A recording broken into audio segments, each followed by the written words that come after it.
It's always time for the dead to shine in Hollywood.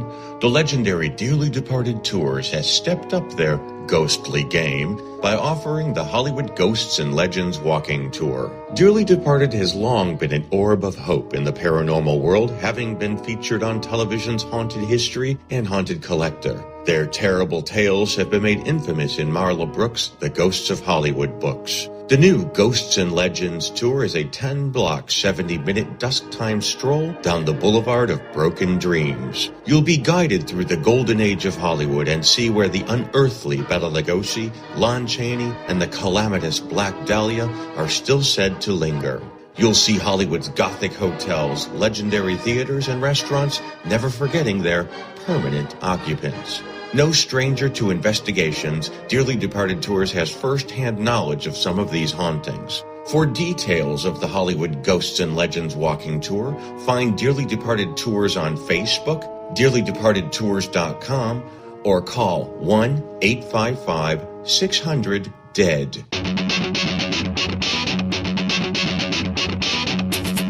You are listening to Para X.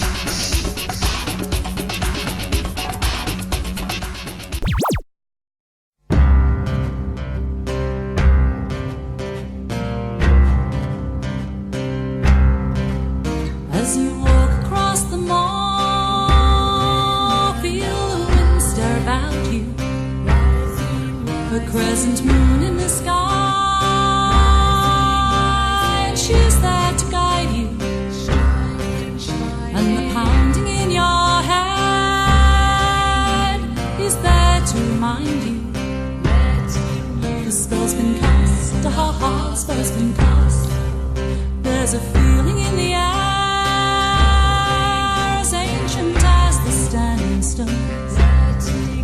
you hear voices everywhere, and you know you're not alone.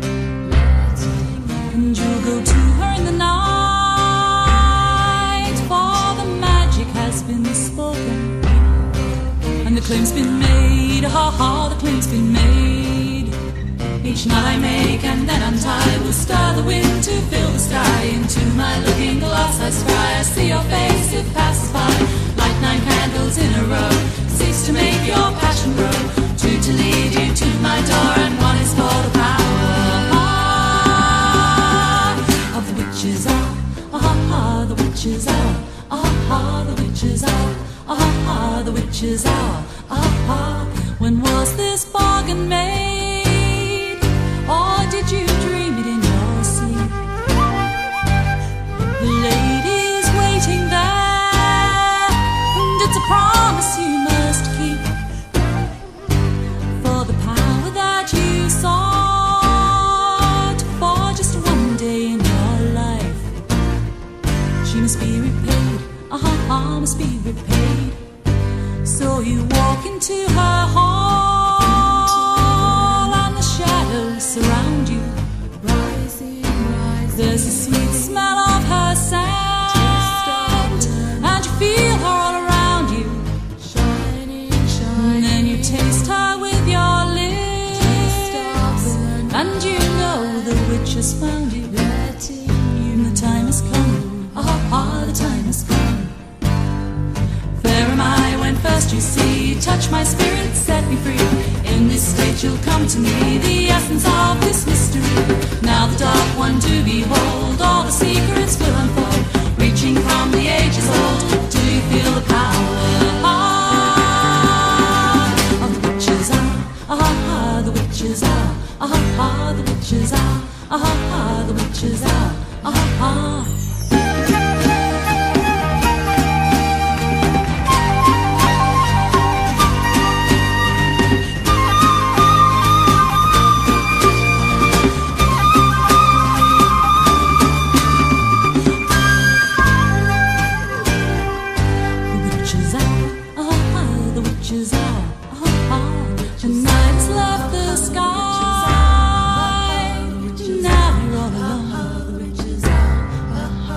There's no one but the dawn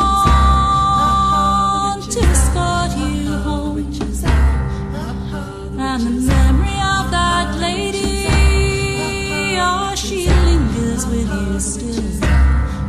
And the love you made, the love you made.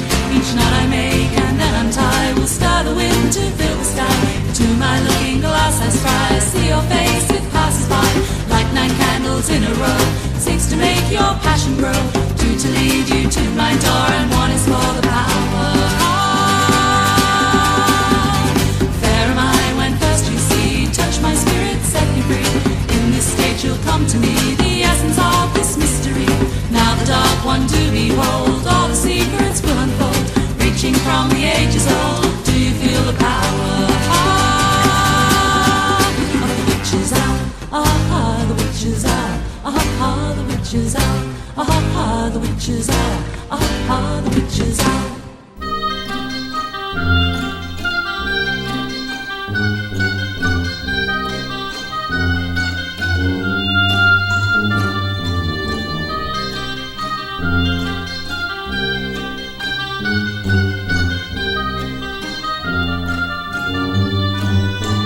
Welcome to Stirring the Cauldron.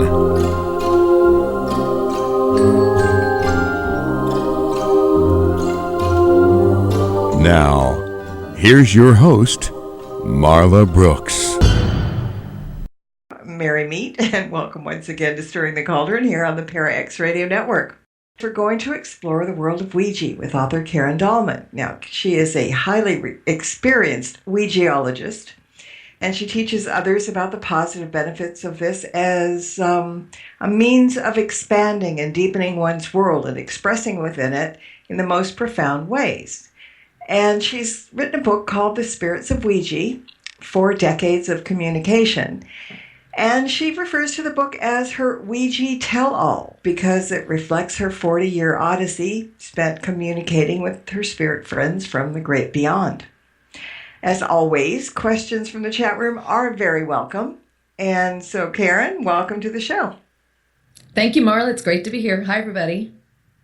It's an interesting start, but, we're going to just plug along. And it's really an interesting book. And the subject of Ouija, everybody's like, oh my God, it's bad, or a couple of people go, oh, come on, knock it off. But right. You start off the book with a history of the Ouija board, which dates back to, if I'm not mistaken, the early 1890s. Correct. And patented by the International Novelty Company. So I'm guessing at that time, the board and others like it were conceived for amusement rather than for serious divination purposes. Is that right? Yeah, that's correct. And the International Novelty Company were in Canada. And then we had our own company here that also did the board too. But yeah, it was 1890, 1891. And it was created just as a novel idea. It was a game. But yet back then, the spiritual movement was really huge. It started about mid-1800s with the Fox sisters. And it progressed from there. And it was really popular for people to, in the evening, sit in their parlor and communicate, whether it was automatic writing or go to revivals where they would have seances. And so it was very common back then for people to go to church on Saturday night to do the Ouija board or use seances, and then Sunday go to church. There really was no problem with this tool back then. It was seen as a very malevolent, beneficial tool so they could speak to the dead. I mean, you got to remember they had the Civil War around these days, and a lot of people were lost. The carnage was huge for both sides, all in the United States. So it was an opportunity for them to be able to reach back and reach out to their loved ones who they were missing. Mm-hmm. And from there, it just grew. It grew in popularity. And by the early 1900s, 10s and 20s and 30s, they were in everybody's parlor room. It was just a common thing to have. And then somewhere along the line, it switched from being a parlor game to something serious, and also became a much sought after tool for everybody to communicate with the other side. But then it became a very dreaded object of evil in some people's minds. Mm-hmm. Now, where do you think that came from? Well, there's all these Ouija stations that have popped up over the years, and even in the early 1900s, people would want to blame the board if it was in their house and they did something bad. But truly, I know what you're talking about, Marla, is in 1973, but usually it was 1971 when the book The Exorcist came out, but it was in 73, December 26th, when the Exorcist movie was released. And in that movie, as you know, there's about a minute and a half a segment where Regan, the little girl who becomes possessed, was talking to Captain Howdy. And Hollywood was great. I mean, this is what happened. In 1966, Parker Brothers bought the board from the William Fuld family. They sold it to Parker Brothers in 1966. That next year, it outsold Monopoly. It was the highest selling game that Parker Brothers had. I think it sold 2 million that first year. So imagine the popularity now in the mid 60s and now you're moving into the early 70s. If this book comes out, the movie's made, of course they're going to use the most popular game and put it into the movie. And plus, you know, the Ouija board has its weird background and most people don't even know how to use it. There's no instructions to it. So Hollywood really did a good job capitalizing on this. They usually do. They do. Yeah, they know what they're doing, don't they? And it's. I say hats off to them. I mean, that's what happened, and that's what they did. They ran with this American pop icon and used it. I don't have a problem with that. I think, in fact, what it does is it brings it out even further into the public. Yes, Ouija. The word Ouija becomes very controversial, and people kind of freak on that when you hear the word, like Tim, your producer, and I were just discussing before we came online. There's always some kind of weird association with it, but if it didn't have that association, I probably wouldn't be sitting here talking to you about this board. Right, you're right. Quite frankly, yeah. Well, you know, I always believe that if the boards are used correctly, they're good. I mean, they're only as dangerous as the people who use them. And if used properly, I don't think there's a danger to them. And as I mentioned a while ago, you teach people about the positive benefits of the board, but you also say in the book that when it's used incorrectly, the board can and will evoke the dark side, and it's not something that should be used by the spiritually weak or uninformed. But with so many horror stories out there about people using talking boards, it would seem that the great majority of those who use the boards are, in fact, uninformed. Is that a fair statement? I think it's a very fair, very good statement. Again, the board comes in a box. It's marketed as a game. Children get a hold of it, even adults, and there's no instructions. And if you haven't really traversed and worked in these realms before, when I say these realms, I'm talking about, you could talk about the lower astral realms, I call it the dead zone, or even the realms of higher vibrations. You don't know what you're going to get, and it's really about you fine-tuning yourself. Because I call, in the book I talk about people using the board, I call them the operators, and it's all about the operators' energies, thoughts, intentions, beliefs, feelings, and that's going to affect and influence what kind of energies you attract back to you using this tool, as with any tool you use when you go into these other realms. So yeah, there really needs to be a little more information about that. So after all these years of using the board, it wasn't until 2012 I came out into the public, and it's been 3 years now, it'll be 3 years in November, talking about this tool. Although I was writing about it many years ago, I just wasn't ready to come out in the public. It had such a negative connotation attached to it. And I didn't want that stigma on me, with my businesses and the work I do in the world. So I was very careful about that. But once I came out and started talking about it, I was met by those who don't agree, and that's fine. I'm totally cool with a good discussion and discourse.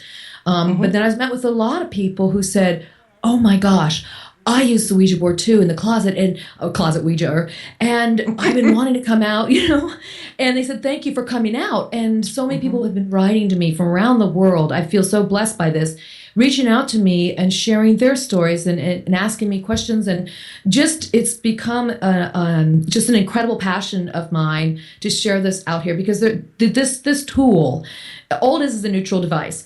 But this tool somehow maybe it's in our psyche, makes us feel like we can unlock something within ourselves. Call it intuition, call it empathic, call it psychic abilities, call it something of that nature, moving into other realms, that it allows you to do these things. It's not the board doing it, it's really the operator again, but it gives us permission and a tool and a technique to go into these realms. And I stumbled upon it as a child, and it kind of worked my way around and through it and over it all those years. And then about 13 years after using it, Marla, I got really serious with it because a serious session happened. And at that point, I said, my goodness, this tool has far-reaching abilities way beyond just communicating with the dead and for fun and kicks and jollies, but it's really about a tool to use for healing, for messages and words that were left unsaid, for reaching into other realms and different levels of energy, such as angels, guardians, ethereal beings, and beyond. And so that's why I'm really excited about this tool, because it is so far-reaching. Yeah, and we're going to get into some of that in a little while. But right off the bat, what do you believe is the greatest misconception surrounding the Ouija board? Well, the greatest misconception is that it's a portal to hell. and that it will open the gates to Hades, and all these terrible hound dogs will come out and eat you. None of that's real. None of that's real. Yet, what happens is that it can bring out dark energies, as you mentioned in the beginning, because if you're harboring those or feeling fearful, that's the kind of energy you're going to attract to you. It's not that you're a bad person. It's that when we're in that state, we shouldn't be using any kind of tool and traversing the different realms. So I think the biggest misconception is that automatically you're going to become possessed, and it's the demonic tool. Mm-hmm. Yeah, that's about the size of it. Yeah, that's don't you think? People say that. Yeah, it's and okay. So here's, now that we're on that subject, and I really hate to bring this up, but I'm going to because I have to. But every time there is a discussion of Ouija boards, people bring it up, and I've never delved deeply into it, but kind of always thought it was an urban legend. So before anyone asks, I'm going to be the goat here. And then we can get back on track. So what's your take on Pazuzu, Zozo, that phenomenon? I knew you were going to ask that. Had to. And it's timely. Yeah. I did address the whole concept of Zozo in my third book, and I know you've just read my second book, and that third book came out in April. It's called the Spirit of Alchemy. Anyway, I do believe that Zozo is a collection of energies, if you will, in our psyche. So it's like an archetypal universal energy that we're feeding. And so it's not I do not believe it's a real entity. What I believe it is a collection of negative energies, lower astral vibrations, fear, deceit, disgust, all those things we don't like to feel. And then any energies that are stuck in that vibration can attract to it. And so you pull up this force. And if it's an entity, no, I disagree, but you pull it up. And people will claim it's done terrible havoc to their life. I'm here to say that none of this terrible havoc has to happen when you use a board, when you're willing to use it under different conditions, different conditions of your beliefs, your intentions, your feelings, your thoughts. We can get into that and how you can set yourself up. But yes, Zozo is an energy form, but I do not believe it's an entity. Therefore, you do not need to interact with it, and therefore, you don't need to make it come more alive in your life. And I think there's been a lot of weakness about it. Yet I will say this, people have experiences, and I'm not one to debunk them, because I think everybody has whatever they truly believe they're going to experience, they're probably going to get. And so I'm just going to say it works with the energy of our minds, so we have to really check ourselves, I say. Well, that's it. And we can, and people can create thought forms, and, yes. They can build their own little demonic guy if they want, but not intentionally, but if you're afraid of something, your mind is so intent on being afraid of that thing that's what's going to come to you. That's just the weirdness of the world. Your worst fear, if you dwell on it, will probably happen. So, you have to be careful about what you think and how you go into it. And, and the interesting thing that you touched on a minute ago is, contrary to what some people might think, it's not only spirits of the deceased who come through the board. No. You're talking about angels, you're talking about guardians, you're talking about all kinds of things. Let's talk about the various entities that come through that don't happen to have horns and pitchforks. Right, and they're not hounds of hell. Right. Yeah, guess what? I do talk to animals, too. I talk to animals that are dead and alive. Yes, I said alive. Yeah, Yep. Yeah, we're going to really get into that in a minute. Okay. Yeah, that was All right. on So- my list because that's fascinating. Check it. That's a fascinating one. I thought you might like that one. Okay, so and by the way, everybody, everything we're talking about here is in that book, The Spirits of Ouija. So and there's a lot of stories and information, as Marla knows.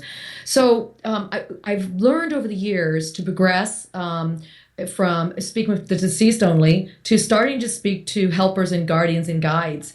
And it came through originally as as my higher self. My higher self came through first. So that actually is a projection, a form of myself that is grander than my mind, my brain, my body, and it exists beyond this existence as Karen A. Dahlman, and it exists itself back into divinity, into divine cosmos. It's my connection, direct connection back to source. So my higher self started communicating with me and my other partners, board operators. This is back in 1989 when we stumbled upon this. And after that happened, we did that for 4 years. I really explored that, and I put a lot of that in the book. Then I started reaching into, I thought, well, if I can talk to my higher self, which is beyond my own consciousness that I'm aware of, why couldn't I talk to like an angel? I know I have an angel. I was raised Catholic. We all had guardian angels. I believe that strongly. Sure enough, I started communicating with my angel. Now, she's very clever, very astute, and very direct. She spent a lot of time talking me back from about 92 to, for quite a few years. And then she kind of took a back seat as some other beings came forth. So I went from angels, then I started speaking to animals, alive animals, then I started speaking to dead animals, then I started speaking to ethereal beings. Now, the ethereal beings are those who have never been born in a body. They're discarnate spirits, and these have never, ever had a form, never reincarnated. They've always been of light source energy. So now I'm talking to the circle of beings who are directly reflections of source. As they say, we all are anyway. We just forgot that. And they come through, right? And they give such divine, wise advice and wisdom and suggestions and inspiration. And so from there, I've also reached out into other energies, and I've had some interdimensional, or you might want to call them ET, extraterrestrial energies coming through. I haven't shared too much about that. I might in a future book, but it's endless. The possibilities and realms that we can reach are endless, and in each of these realms, I kind of see it, Marla, like a circle, and then it spreads out like when you drop a pebble into the pond, and you have these different rings. And each ring has in itself different levels of angels and guardians and guides, and then you go to the next level. And they have so many different dimensions to reach into. And so my goal is just to keep pushing the boundaries of all these different realms and working with it. Now, to do that, you have to work with your own energy. And so I'm very dedicated to working on my energy myself. We can talk about how I do that to reach into these other realms. It really, those realms didn't come to me until I raised my vibration to them. I didn't know what I was doing, but I found out along the way that's what I did. So now I can jump higher and further now because I understand how to do it. I kind of understand the recipe for it. Well, let's talk about the process then. Okay, great. Yeah, this is a great place to start. Anybody out there that is looking to use this tool or already uses it and wants just a few little tidbits of information, we really want to look at, number one, the atmosphere in which you use this board. And the atmosphere consists of your internal space, how you are inside yourself, and your external space, the space environment in which you're doing it, and also the internal space of your partner, your board operator partner, and also the planetary celestial atmospheric space. And I'll touch on that one in a second. I learned this after many years that can be an influence on your session. But what you can control is your internal space and your external immediate space. And so what I highly recommend you do is you get into a space where you've checked the problems and worries and troubles of the day. You already feel you're not like hungry, you're not like tired, you're not like just dying of thirst. Just take care of all those needs, those physical needs. Then start looking at more mentally how you feel, emotionally how you feel, and release. I used to do breath work to do it. And then I have a prayer I always say and a certain circuitry exercise. And by the way, this is all in the book. I have 13 steps to doing this. I'm just going to touch on the main ones. Right. And so you get yourself into space, and the breath helps because you can really get yourself centered and grounded. And then you say your prayer. Your partner does the same. And I always light a candle or incense. I prefer candle, but I've done incense or sage just to set the ambiance in that room where you're working the board to another level. It's like telling yourself subconsciously and consciously and letting the spirits know you take this seriously. You're lighting a candle for this event. You might even have your crystals laid out. You might have your little helpers, whatever it is you use when you do your work. And sometimes I lay out crystals. Most of the time it's really a candle and my Buddha and it lights and we do our breath work. And I have my tea and water. And that's, for me, I always have tea. I have tea right now while I'm talking to you because tea puts me in the space of being in my center. It just it aligns me. So when you do this ritual, it really sets up a process for yourself, and you do it consistently over time. When you sit down to the board at the same place, this, not necessarily the same time, but the same place, the same ritual, the same energies, you're going to start attracting those same quality of energies back to you. So I go into the session with this prayer. I always say thank you before I even start. I give gratitude, to the spirits. That's so important, isn't it, Marla? Any of this kind of work? Acknowledging and be grateful, yes, and letting them know. You can't keep it in your head. You have to make sure they find out. Yeah, and so I start that way. And then they come on immediately. The ones I talk to, they're there every single time. As long as I want, they're right there. Now, the other thing I do is I don't ask just yes and no questions. I ask yes and no only for clarification. I think, Marla, the biggest mistake beginners use or do on the board is they get stuck with, they don't want to have patience. they want the planchette to move. And so when they're not getting their answers, what they want, or the words aren't spelling correctly, now that takes many hours and many miles into the planchette, they ask yes and no questions and leading questions, to say the least. And that's the worst thing to do, because then your communicators on your side, your spirit friends, I call them my spirit friends, don't get to learn to use this tool and spell. And once you build up this repertoire of them spelling, I've done the blindfold experiment and it works. I'll tell you that right now. People say it doesn't, but it worked for me very, very well. That was back in 1986. And you'll find as you build up this repertoire, allowing them to spell, they will start giving you pages upon pages. I get now paragraphs to pages to pages to pages of them nonstop talking when they're communicating to me in the beginning. And then we go through a whole series of questions and answers and things like that. The other thing I do is when I'm done, I always thank them again and I say goodbye. Now my planchette doesn't go to the goodbye, it never has. I just feel the energy lifting. It just lifts, it leaves. I just say goodbye, thank you. And they have a final summary, they say, and then we end the session, put the board away, remove yourself from where you were sitting, blow out the candle, and then go back into the mundane, go back into your normal life, and then you've closed the session really well.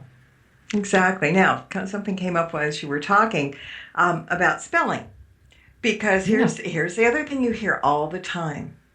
If you're doing a Ouija session and whoever is on the other side writing back to you and they don't know how to spell, that's always a demon.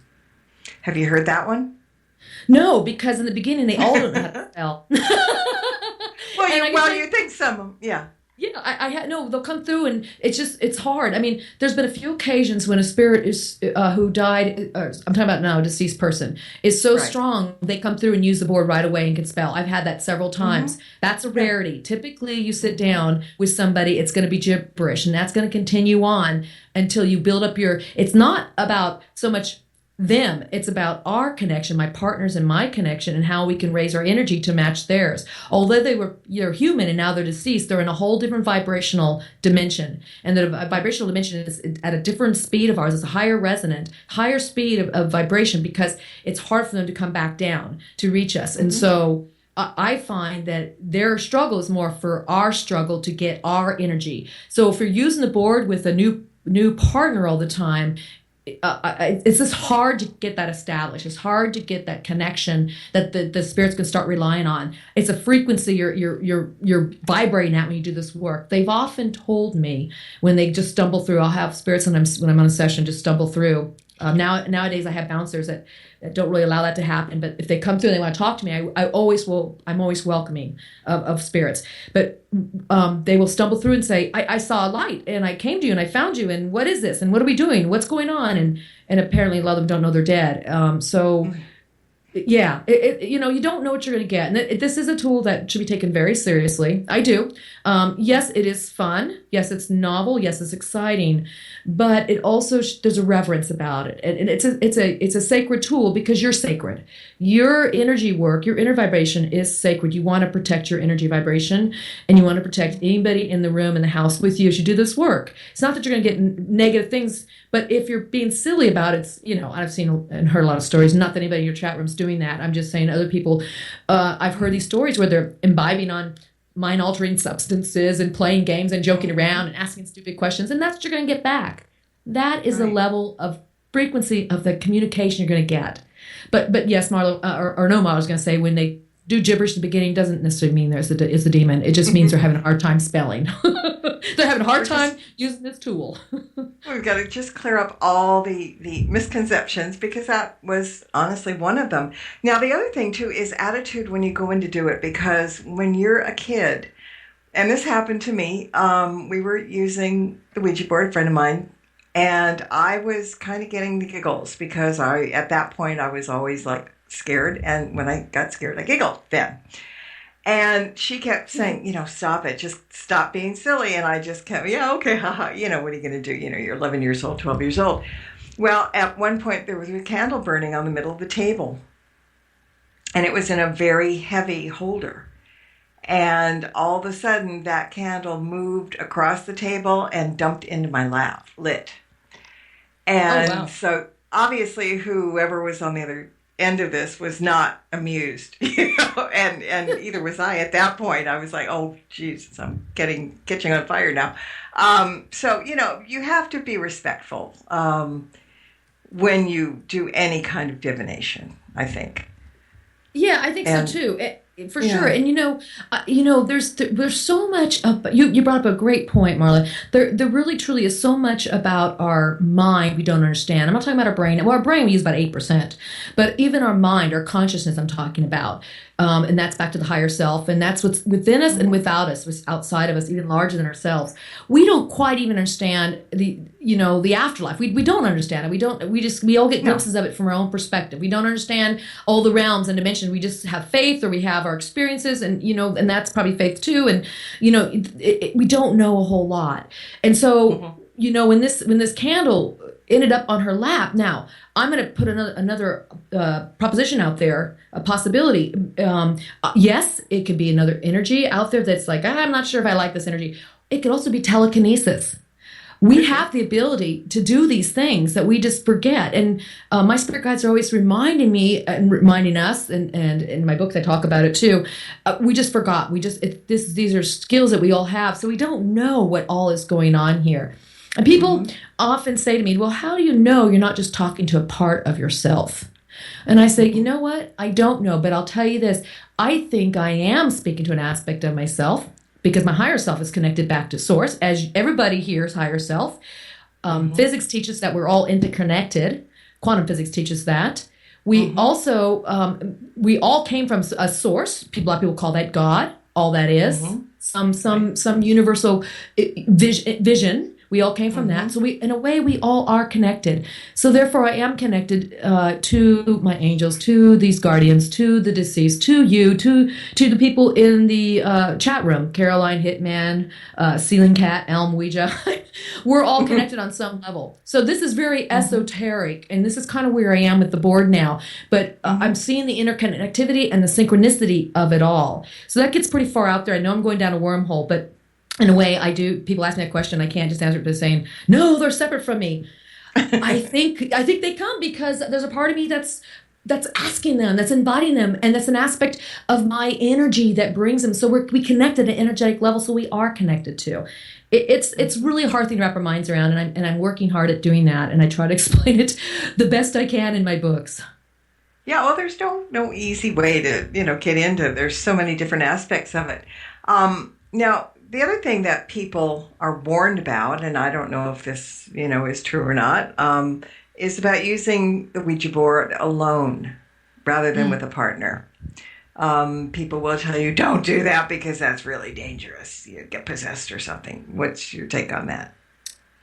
Oh, I could go a lot of different directions with this one. Okay, so people, I've been asked that for many years. This is what I recommend, and I'll tell you why. And I wrote a bunch of articles. Go to my website, KarenADahlman.com. I've got all kinds of articles, and I wrote an article about using the Ouija board alone specifically because I've been asked this question many times. Now, I will say I highly recommend you do it with a partner, especially in the beginning. And the reason why is because when you're new at this, the energy, the movements are so subtle to learn to capture them, to learn to be on them. And I always ask my partners when they're new doing the board with me, I say, what does that feel like? And the typical response I get that they're all telling me, independent of each other, is, it's a pulling movement. I said, that's it, bingo. So instead of you feeling like you're on top of it and you're questioning, is my mind moving this? Is it the ideomotor, my fine muscle movements from the brain? Am I pushing this? But when you're with somebody else, you're able to let go more. And you think, okay, I'm not pushing it. Maybe they are. Okay, and they're going, well, I'm not pushing it. Maybe they are. But you let go easier. And then you start to feel this subtle movement. Now, having said that, a lot of people do not have the ability to work with a partner, maybe because of where they live. It's more conservative. People don't like to hear about the Ouija board, and it's not a normal topic to go outside and say, "Hey, come into my house, let's do the Ouija board." You can do it by yourself. It's no different than holding a Frank's box, an EVP meter, doing pendulum, or doing dowsing rods, or using a tarot deck. You've been fighting energies. It's no different than automatic writing. So I say you can do it alone. It's just harder because this tool, it does move, and you rely on that movement. That's what makes it harder. I say, though, if you do it alone, check out that article I wrote. It's for free. Just go to my website, read it, because there's a whole play here. There's a whole background, and I call it having your spiritual practice in place. Not the Ouija board is not a spiritual practice. Your own spiritual practice that allows you to connect to the forces, and it also allows you to be centered in yourself and never give your power away. That's key. And so a lot of people, when they use the board at first, they quickly want to believe everything they hear. They want to give their power away to something. They want to become obsessed with it. I've seen that too many times. And that there's nothing healthy about becoming obsessed with any kind of external tool. Rely on yourself. Yeah. So there's pros and cons. There's dangers to it all. Not to scare anybody. Again, it's a tool, and there's just many ways to approach it. But there's really only a few ways to do it safely. So I'm trying to help with that. Exactly. Now I've got a question from the chat room from Cece. She wants to know what you think of electronic Ouija boards, ghost radar, or even an EVP session as a spirit medium. Yeah, I like them all. I like everything that has to do with bringing high tech to old school. I'm old school Ouija, and high tech Ouija is fun. And I've experimented with that with a few people who have their boxes and their EVPs and all electronic equipment, which I don't have, but I'm considering investing in one. I digitally record my sessions now, not so much for EVPs, but really so I can have every single thing verbatim without having to take these copious notes that I've taken for years. But now, electronic Ouija, okay, so I have a lot of those installed on my iPad for fun. And I think it's kind of like the obelisk. There's so many repetitions it's going to go through, and it's going to give you an answer. But yet to the synchronicity of things in our life, sometimes those things that might come up could actually relate to what's going on in your life. So it's kind of like the Magic 8 Ball, from the 70s. Right? I think it had like 8 sides to it. I can't remember how many sides it had to it, whatever it was. And it was octagonal, I can't remember. But you turn that thing around and you might get, no, try later, I love you, things like that. And sometimes it'll come up and you can go, oh, you could read into it, you see. So I think with the electronic Ouija things, it's a little difficult because you're not really contacting it other than maybe you're thinking about it, you're watching it online, or you put your finger on your iPad, which I've done. Yet there's been some interesting things. I've played with a few of those. I do like the Frank's box, the ghost box, the ones that have the sound and you get feedback on different ranges. I found some really cool things with that as well that seem relevant to the session. I just haven't gotten into that as much. Those haven't called to me where the old school Ouija really has, and so that's what I stick with. But I have respect for all the different tools out there. Every single one of the tools. People ask about pendulums a lot, and I saw somebody in there asking about it. And yeah, the pendulum's great. That's not one of my tools, but I know a lot of people who use it with the Ouija board. And they even use it with small, Ouija board. Yeah, you probably heard that as well. I mean, sure. These are great tools. Try them all. See what you get. Yeah, I mean it's whatever works for you. Divination is not across the board, and that was not a pun, but came out like one. Certain things work for certain people, and we're driven or brought to them, and that's where we go. But it's good to try them all if you can. It just expands your way of thinking. It could bring some very interesting results, and never put the blinders on, because the possibilities are always out there, and divination in any form is just absolutely amazing. Now, let's get back to the pets thing, because that jumped out at me. Talking about pets that have passed over, that makes great sense. And then I read that, you communicate with ones that are alive. And for a minute, I'm like, now, how the hell did that happen? But then the more I got to thinking about it, because it will have people shaking their heads, seriously. The more I got to thinking about it it's not that, the pet is there and moving the planchette. The pet is there talking to the guide. And so what's so weird about that, in a way, and the guide is passing on the message to you. Right. Eh? Right. So talk about that. I mean, that's kind of fascinating. Yeah, it's very fascinating to me, too. Yeah, it's no different than people that do animal communication right now that are with animals that are alive. So this is really, it was bizarre. I laugh every time I talk about it because it's cute and it's also bizarre, and it blew me away when this first happened. It was 1994, and I was sitting there with my board partner communicating with my angel. Her name is Mary Angel. And basically all these guides that came to me, they didn't have their own names. I just named them. Mary liked that I called her Mary Angel. It just sounded so Catholic-like, so she said that's good. That name will work. And then the other guides I talked to, I gave them their names because of where they enter the Ouija board. One enters in at the moon, and one enters in at the sun, and they're actually a collection of energies of ethereal beings. So anyway, they don't really have names. They're all androgynous. Even my angel, although she appears as a female form. So she and I were talking with my board partner, and she said, all of a sudden she goes, okay, Karen, you're not going to believe this. Yeah, this is in the book, too. You're not going to believe this. Somebody wants to talk to you. And I said, okay, bring them on. That's fine. We always have people coming in, our spirits coming in. And she said, all of a sudden, the energy on the board slowed down. It totally changed. And when you do this work, you start, I call them the signatures of these spirits. The spirits come through on the planchette with a certain vibration to them, a certain energy. And you know it as they move around the board, it changes the feeling of it, slow, fast, quick, whatever. This one slowed down a lot. And all of a sudden it spelled out, Hermie, cat, I love you. Now my cat's name was Hermes with an S, but he said Hermie. And I went, what? My big fat orange cat, whose name is Hermes, was sitting in a rocking chair, would sit near the edge of the table where we would sit and love to watch us do Ouija. I don't know why. We just lay there and watch. The other cat didn't care. And I looked at him, and then I went back to the board and said, was that what I think it was? She said, yes, that was your cat. He wanted to come through. I said, no, come on. She goes, no, this works. And it's time for you to learn this, basically. And what I learned then, and she explained even more over the years as I've had, I'm on my, that was my first set of cats, and I'm on my next set of I have three cats. One even named himself through the board when I got him. But what I learned is, as Marla said, it's not like they're moving the planchette. What happens is they have a concept, an energy, an idea, or something they want to communicate. It's all through feelings. It's all through visual images, not through words. They don't have words like we do. But their set of communication is like, it's instinctual. It's how animals communicate to each other without really even talking, or without making a sound that we're used to making a sound. They talk through their visual and their body language and their energy and all in pictures. So the guides, the bouncers, the guardians who help me, in this case, the angels who comes through a lot and helps with the animals, and so does my moon spirit. When they come through, they just interpret that, and they interpret it and put it to words the best they can to capture what the animal's trying to say. Now, when I talk to my animals, they're like, I go, come here, Panzer, come here, Jack, you want to talk to me? And that's the animals I have right now, my cats, and they say, no, we don't want to. And I say, come on, come talk to Mom. They said, okay, all right. And then I'll ask them, what do you want to say? And they go, can you feed me tuna tonight? I really like it. Can we do this? I mean, they ask me questions. It's really like a 2-year-old.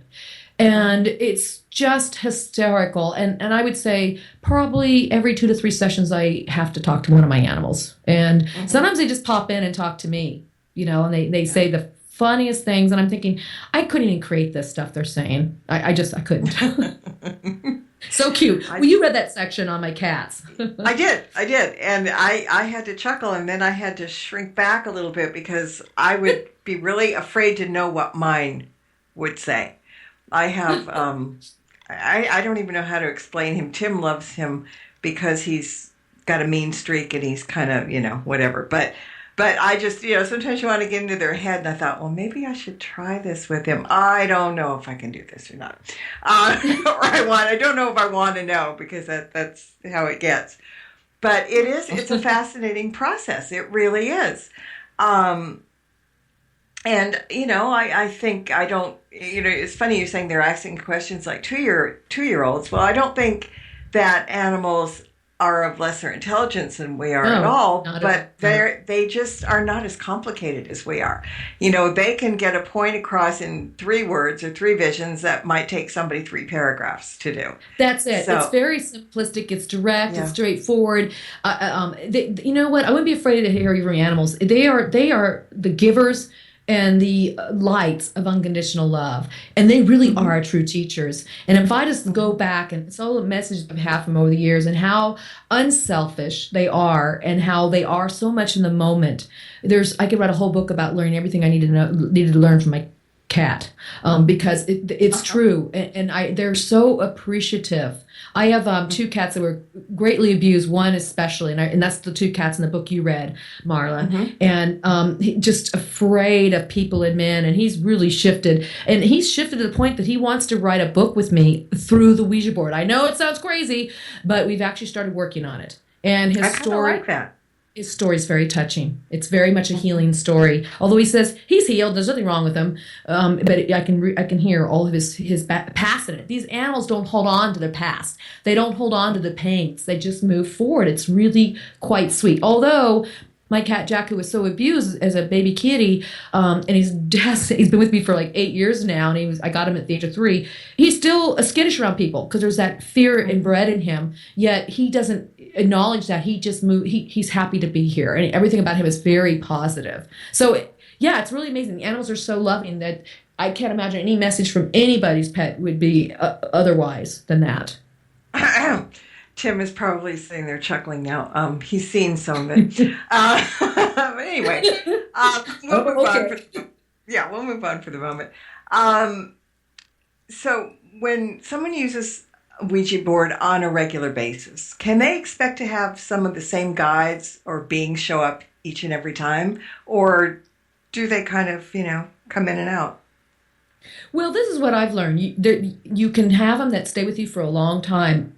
Now, I've had some that were earthbound spirits, and I realized that, and I started progressing in my own spiritual development and realizing it wasn't a good thing for them or for me karmically, or even just for my own evolution to continue speaking to an earthbound spirit. And I write about this in that book. A big section about in the do's and don'ts. And I told that spirit I couldn't talk to it anymore. I had to let it go. Then I had a guide who was also of the astral realms and had not moved on into the evolution, I believe in incarnations, and that's what she was telling me too. And her name was Wilma Jean. And I spoke to her for 15 years. And then it came a time when the angel stepped in and said, it's time for Wilma to go. And Wilma agreed. She knew to go, that it was time for her to move on in her evolution. And she was a human and that was deceased. Then there's other guides and guardians who are with me since they entered. And my higher self's always been with me. You can't get rid of your higher self. I just didn't communicate with it directly until 1989. But then when the angel entered around that time, a little later, and then my new spirit guides, the sun and moon, I had many before that, many throughout. These are the predominant ones I have now. My higher self, whose name is also healing spirit, the moon, the sun, they're collections of energies, of, if you will, soul groups that are together. There's many of them in there. And then my Mary Angel. And those are the main ones. It's kind of my pantheon or my trinity of spirits that I communicate with. And then there's other ones that come through. And what I find is when you're working on yourself spiritually as well, you start to change your energy and new guides come in that can help you along that way. They don't come in until you're ready. They don't come in until you ask. Nobody will ever force themselves in. The only thing that can force itself in is when you're open to bad energies, negative influences, which I highly don't recommend. There's no reason to make your life harder. Our lives are hard enough. Right. So I'm all about progressing and doing my own work. I do my own spiritual work all the time, my own cleansing and clearing, and meditation's key is the most important thing I think that I've been able to incorporate in this work. Dream work too, doing a lot of contemplation, reflection, and journaling. So I always know my center. And then as I do that, new guides and beings start to come in who can help me on another level or another aspect or something I'm exploring. But there are a few you'll find over time that'll be with you and will always be with you. And they may take sometimes a backseat, as others, like my Mary Angel takes more of a backseat. Although whenever I speak to somebody who's deceased or somebody comes to me and says, I need to hear from my loved one, she comes in immediately and relays the message. So she's my communicator for the deceased now. Yeah, well, I always say that there are so many spirit guides out there, and each of them has their own specialty, like doctors. And if you can call on them, I mean, my belief system, you have one main guide, but others come in and out throughout whenever you need them. And there's nothing, if you're having an issue, say, with a pet, trying to do some healing, I mean, you can do the Reiki and all that, but I always call on a vet guide to come in as well.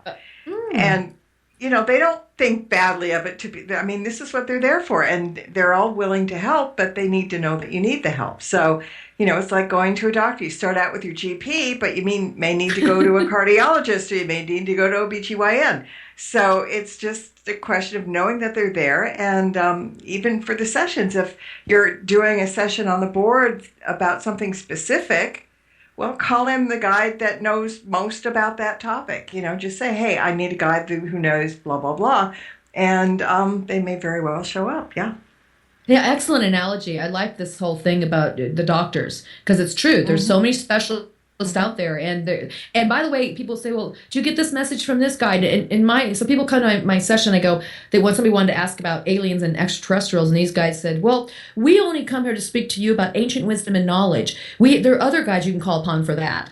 Oh, okay. Yeah. So that's true. See, like you just said, that's very true. And so that's a very good point to follow. So you have to ask for guidance, even if you're not using the Ouija board. Let's say you're going through a trying time and you lay down at night and you say, just speak to your angel out loud. Whatever if you believe in God, you speak to. If you believe in angels, if you believe in guardians, your deceased grandmother who was so loving. Call out to them and say, I need your help. Can you help me? And they'll come in your dreams. You may not realize it, but they will. They're there here to help us. But they only enter they're in the wings waiting, but they only enter if you request. And these are the loving spirits that have nothing but your best interest at heart. So yeah, I call upon those. And I tell people all the time, if you're going to use the board, and Marla, also any other divination tool, call in first to meet your higher self or your angels or your guides. They can be your bouncer on your side when you're traversing the astral realms. Because when you start this process of the board, it's so much easier to talk to the voices that are the loudest. And the voices that are the loudest, my spirit guides tell me, are the ones that are just deceased, that are earthbound. They're not the ones, not like your loving family. I'm talking about the ones that are still stuck and haunting a place, and they're just stuck. They're not necessarily always bad people. They're not bad people. They just are stuck. And they're easiest to come through because their vibration hasn't quite gone to where it's supposed to go yet. So that's where you always will start. And so I say, call in your guides and angels. They can come help you at any time, any point. So start there if you're going to do this work. And then from there, you can start exploring, the realms. Yeah. And I also have kind of a generic one. I said, call in the doorkeeper. Bring in a doorkeeper. That's the bouncer. Yes. That's the one that's not going to let people through. So I always tell my guide, okay, who have you got for a doorkeeper? Bring them in tonight before we start this. Because you can never be too careful. You know how that goes. There's always party crashers. And right. So, just don't be afraid to ask. I mean, that's kind of the main thing. And should we always ask who is with us before we start a session? Oh, I do. I do. This is what I do. Well, first of all, now I'm at the point where I just say, I know who I'm going to talk to. But typically who comes through now for me is mostly the moon, because we're writing a series on the website called Moon Messages. And so she has a lot of esoteric, it's not a she, I call her that. I call the sun a man, and it's not. They're androgynous, but we're doing a lot of work together. And we did a lot of work writing my third book. And so those ones come through, and so I know when they come through. But I still always say, when the people are at my session, please identify yourself. And she identifies herself. There's a way she identifies herself on the board every time. It's the same thing, same with all my other guides. Now, if it's somebody new coming through, I'll say, for me to communicate with you, you need to let me know who you are. I say, Moon, please step in and help out. I always have my guides right there to help me. I'm not going about this alone. We always need help. We're better in collaboration than we are working in a vacuum. So I believe that outside of the Ouija board, and I believe that in life, and I believe that on the board. So I just call in my resources, and they come through and they help. Like you said, Marla, they help. I call them master and mistresses of ceremony, or as you said, the bouncer, the guides. They can kind of regulate it, monitor it, and say, okay, so and so's here, or they'll communicate for them. I have some that come through with a different language, and that's happened to me on a few occasions. One specifically in Mexico, and I do speak some broken Spanish enough to understand what she was saying. And then the guys, I think it was Mary Angel at that time, and the moon, they came through. It was Mary Angel, that's right, 'cause she met them. Came through and interpreted and put it in English. Now, how do they know all these languages? I don't know, but I think again, it's like interpreting the animals. It's like they have a way to transfer this to me, because I couldn't go on the whole session Spanish. I could say a few little words and a few broken kindergarten language at the most, and this spirit was very excited, but then it became English, and we had an incredible session with her, and then a spirit releasement that happened later on. The guides are here to help us. The only thing, ask and ye shall receive. I know we talked about working alone, but there's a quick question in the chat room, and she wants to know why it never works when she's alone, and does she need to call upon someone to help? Oh, that's Coraline, I believe. What a pretty name. Okay, great. Yeah, I saw your question there, and so this tool doesn't always work for everybody, although I think it could. You could develop the skill. But what I find is being alone, it's harder. It's harder. It's harder to start it going. Get this. I've been using it for 42 years now. Yeah, I kind of gave away my age almost. And I was using it since the age of 8. There you go. Okay, so I've been using it for half a century. Half a century. Okay, so it's tough in the beginning by yourself. I just started using it alone about the age 39. Age 39. At 39 years into it, the age of 47. 39 years into it, because I thought you could only use it with a partner. That's what I believed. So it's been hard for me to break through that. Although now I can do it alone. I only get like sentences, where when I use it with a partner, I'm getting paragraph and pages. So go figure. I'd rather do paragraphs and pages than by myself right now. Although that's a technique I'm still developing. So, and here I'm somebody who's been using it forever. It really depends on what you believe too. If you believe it's scary alone, it's not going to work. I wouldn't recommend doing it alone. If you believe it's not scary and you are open to doing it with a person, do it with a partner. Don't do it with 3 people, 4 people. Just do it with one other person. You get too many energies on there, like those movies that show everybody's hands on it. That's just a bunch of junk. Although I have done it with 4 people before, but these people were highly skilled mediums or users of this board or channelers, and we were able to get some great stuff. So I just recommend one person. It's very awkward otherwise, yeah.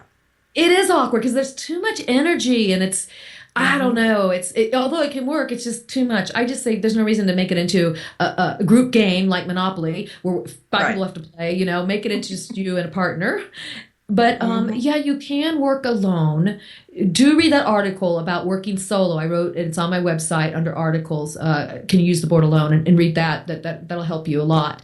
But it's harder to learn for some people. Some people will pick it up right away. So just see what you feel about it. If you feel called to do it alone, then go through all the steps I mentioned and set up your atmosphere and your internal atmosphere and try it. But I will say this: no matter if you use it alone or with the person, it takes many miles under the planchette. It can take weeks to months to months to months to months, almost a year for some people.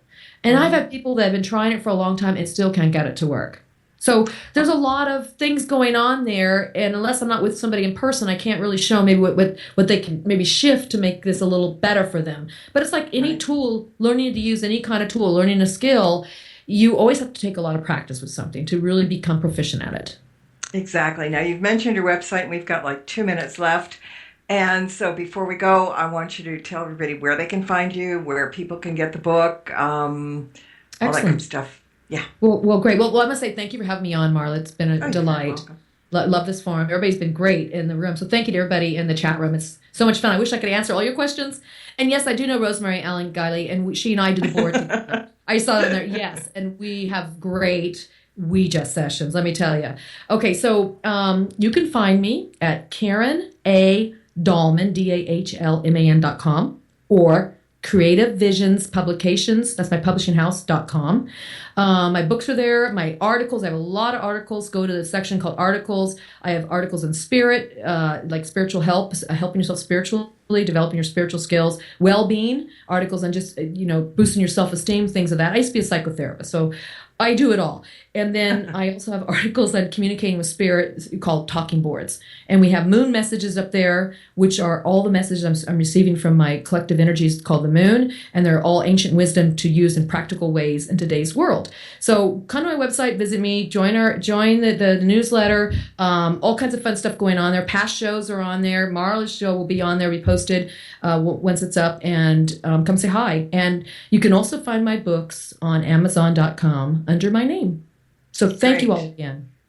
Well, thank you again. And before the hook comes and gets us both by the neck, I'm going to just say we'll have you back. We'll talk some more about it down the line. And thank everybody for listening. And until next time, everybody, blessed be and merry meet again. Good night. This has been another edition of Stirring the Cauldron with Marla Brooks. Be sure to tune in next week at this same time for another great guest and more cauldron stirring. Any rebroadcast or other use of this program without explicit permission is strictly prohibited. Copyright 2014. Moonlight Hall by Kevin MacLeod, licensed through Incompetech.com.